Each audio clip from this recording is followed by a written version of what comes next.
and very impressive work. So I request Mr. Umang Sharma, Senior Data Scientist, Tom India Private Limited, with the data science background and the importance of how data can as a new gold mine. So any insights from you from the experience of that? Thank you, ma'am, for the introduction and giving me the meeting. I think it might not be an overstatement to say that data is the new electricity. Everything that you see is just getting started right now, and it creates an opportunity for everyone, especially in this panel, in this room right now. We have a lot more to achieve in data, especially in terms of fintech and other industries. Fintech is just getting started. From traditional mainframe systems to now cloud, it's a huge migration and a lot of companies are trying it. It's not a new migration. Apart from that, new fields like AI safety, AI trust, data governance, these are coming up. And these fields are still in very nascent stage. We are still scratching the tip of the iceberg. So I truly believe entrepreneurs, technologists and government people, officials, we can all work together and create more data culture in the country with more stable and strong data protection, data governance laws. At the same time, we have to look at the big picture that some people might say that AI is dangerous for us. I have been practicing AI for more than 10 years now, and I can definitely say it's not dangerous. It's only going to help us a lot.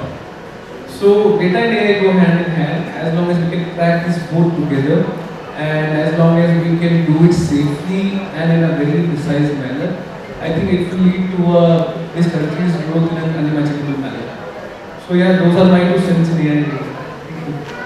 Thank you so much for your quick points. We have Mr. Aniket Shah, CEO, Intersource Software Private Limited in Security. Any insights from you with the experience of the technology and security services or anything you wish to mention? Well, thank you, ma'am. I spent my first 20 years in India and the last 20 years in US, been in the cybersecurity space for a very, very long time. And to what you guys mentioned, data governance, compliance, risk, I have seen first-hand data governance in San Francisco, so I know how important personal identifiable information is. To add to the thought process out here, if 1 out of every 3 Indian is at the risk out of cyber hack. That can come from the Aadhaar card hack, or that can come from the bank hacks, or that can come from a lot more outside unwanted interference that could happen with the data that we are experiencing right now. Our company, what we do is we work with the Department of Defense in the United States. We work with 7 different states of US, and we also work with the federal government. They have built in very, very amazing governance laws around data privacy. And our product that they have been using, we are bringing it to India. We are planning to hire around 5,000 people in India in the next 2 years. To make it a point that that product actually safeguards the bank's customers and their private data along the entire initiative. So what it does, it has 150 data elements that can be actually managed and measured by the time they're logging in. So most of the hacks, if you guys analyze, if you have corporations, that comes in through your customer service. Anybody can call in to my bank and say, hey, I'm Ankit Shah, and oh, these are my details. Give me my account number, my password, and the rest is history. Forget about my account.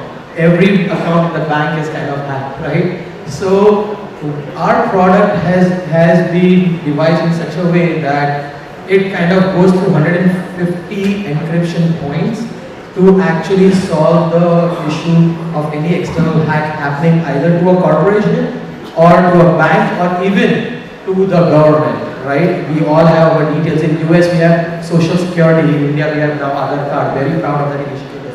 So that has to go to a very high-end level of encryption, and that is what we are able to solve the problem for. I can go in much more details, but in the essence of time, I will Including lunch time also. Thank you so much. We have Dr. Vinod Tripathi, Joint General Manager, Aviation Safety, Government of India. So, sir, you are from such an important field. Any inputs from your side in the fintech sector? Yes. Surprisingly, thanks to Business Connect, and surprisingly, I wonder how I can relate aviation with fintech. But I could find a clue. Like in aviation, we have a split-second decision making, and decision making is based on data. So, in aviation, decision is taken by the person sitting behind the screen, but alerts are given by the system. So, accordingly, if you go by the analogy, the same system should also work in fintech. But the thing is that fintech, most of the decisions can be taken on a regular basis by the system itself. There is no man required behind. So, as of now, you see,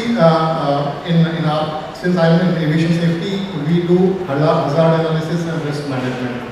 Risk management, our international organization, that is ICAO, has already specified and has gone beyond and said that November 2019 onwards, every risk management has to have D3M. D3M is data-driven decision making.